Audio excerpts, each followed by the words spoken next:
श्री शिवाय नमस्तु। फोड़कर उसके अंदर का फल निकालकर उस फल को शिवलिंग पर चढ़ाकर एक लोटा जल शंकर भगवान को समर्पित कर दिन होना चाहिए मंगलवार। कौन सा दिन होना चाहिए? जम के बोलो जरा, मंगलवार। समर्पित करो। उसके बाद में आप विवाह के लिए अगर समर्पित करे हैं तो विवाह में देरी नहीं होगी। व्यवसाय और व्यापार के लिए या नौकरी के लिए समर्पित करे हैं तो उसमें देरी नहीं होगी। एक पत्र में आया है, सुन लीजिए, बड़ा सुंदर संवाद है। शिव महापुराण की कथा कहती है, मंगलवार को अगर शिव जी के मंदिर में, शंकर के मंदिर में जाकर एक लोटा पानी चढ़ाया जाता है तो हमारे कार्य में उन्नति होती है।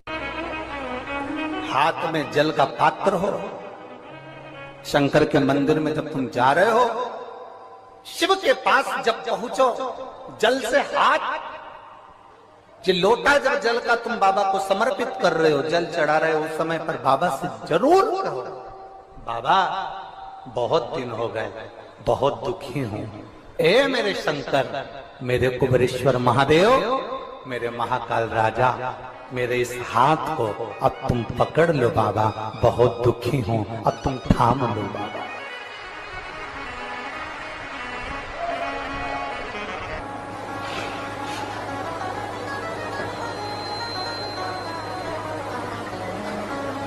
शिव महापुराण की कथा यहां तक कहती है कि यदि आप कोई मंत्र, साधना, व्रत, उपास कुछ भी नहीं जानते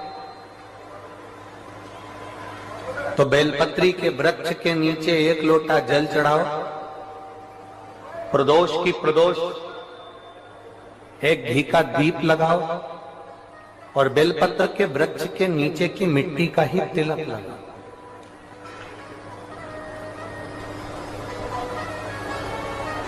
बेलपत्र के वृक्ष के नीचे की ही मिट्टी का तिलक। कथा हमको कहती है कि भगवान कभी भी सामग्री का भूखा नहीं रहा, भगवान भोलेनाथ भाव का भूखा रहा।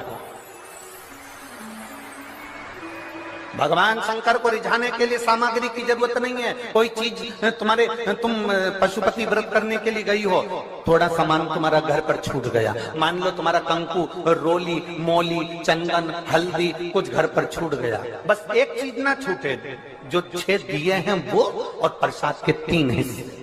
जो प्रसाद तुम लेकर जा रहे हो उसके 3 हिस्से करने का सामान वो छूटना नहीं चाहिए। बाकी का तुम्हारी मोली घर पर छूट गई, रोली घर पर छूट गई, चंदन घर पर छूट गया, अगर कगर घर पर छूट गया, कपूर घर पर छूट गया, लोटा पानी का घर पर छूट गया, कोई सामान तुम्हारा घर पर छूट गया, चल जाएगा, बिल्कुल चलेगा। तुम उसमें चिंता मत करना कि मेरी थाली में ये नहीं।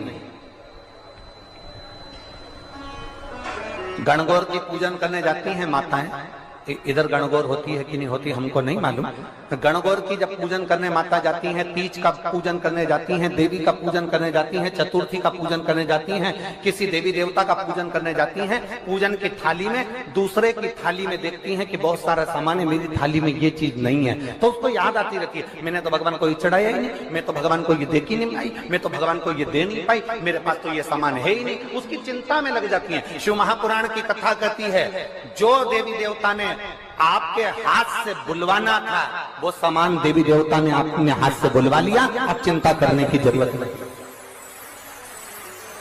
आप ये टेंशन मत लो कि मेरी थाली में ये नहीं है, मेरी थाली में ये है, ना ना, आप तो भगवान के भरोसे छोड़ दो कि तूने जो कहा मैं वो लेकर आ गया, तूने जो मुझे बुद्धि दी उस बुद्धि से मैं लेकर आ गई, तूने जो मुझे आज्ञा करी मैं वो लेकर पहुंच गई। अब मेरे पास में ये नहीं कि मैं ये भूल गई, मैं ये रह गया।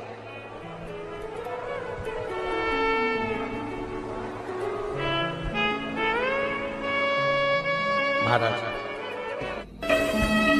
कोई व्यापार नहीं चलता हो, दिक्कत आ रही हो तो हनुमान जी के दूसरे नंबर का भाई गतिमान का स्मरण करो, हनुमान जी के उल्टे पांव का सिंदूर लाकर गतिमान का नाम लेकर स्वस्तिक बना दिया जाए व्यापार वाली जगह पर, तो व्यापार अच्छा चलने लगता है। महाराज, कोई व्यक्ति पैसा खा गया, नहीं दे रहा, बहुत परेशान हो गए, मांग मांग कर दे गए, नहीं दे रहा, हाथ जोड़ लिया, पांव जोड़ लिया, सब कुछ कर लिया, नहीं दे रहा, तो हनुमान जी के तीसरे नंबर का भाई रतिमान, रतिमान, गतिमान, रतिमान, रतिमान का नाम लीजिए, पीपल के पत्ते पर लाल सिंदूर से जो व्यक्ति पैसा लेकर गया उसका नाम लेकर बहते हुए पानी में अपनी कामना कर रतिमान का नाम लेकर छोड़ दीजिए। 15 दिन में रतिमान ऐसी उतावली मचाता है कि उसको हाथ जोड़कर वो खुद फोन लगाकर बोलता भैया तेरा मैं पैसा लौटा दूंगा। रतिमान का स्मरण किया जाता है। रतिमान ध्यान दीजिएगा, पंचमुखी हनुमान का एक स्मरण, पंचमुखी हनुमान का एक भाव। महाराज जैसे बहुत ज्यादा तकलीफ अगर व्यक्ति को हो गई है, बहुत कष्टमय जीवन चल रहा है, हार गए हर जगह से और तकलीफमय जीवन चल रहा है, तो पंचमुखी हनुमान का एक शिव महापुराण का और स्कंद पुराण का एक बड़ा सुंदर मंत्र है। उस मंत्र को आप सब एक बार हमारे साथ में बोलें। ओम नमो हनुमते रुद्र अवताराय सर्व शत्रु संहारणाय सर्व रोग हराय सर्व वशीकरणाय रामदूताय स्वाहा। बस इस मंत्र को हाथ में काली तिल लेकर, एक जौ लेकर और गूगल लेकर, थोड़ा सा इसमें गाय का घी डालकर, कंडे को या अग्नि को जलाकर इस मंत्र का 11 बार 21 बार जाप कर कर अपनी कामना कर कर छोड़ दीजिए। कैसा भी रोग हो, बीमारी हो, कष्ट हो, दुख हो, तकलीफ हो, 21 दिन के अंदर वो आनंद आना प्रारंभ कर देता है। इस मंत्र, स्कंद पुराण का, शिव महापुराण का यह मंत्र मूल पंचमुखी हनुमान सुख देंगे। और एक और चीज याद रखिए महाराज,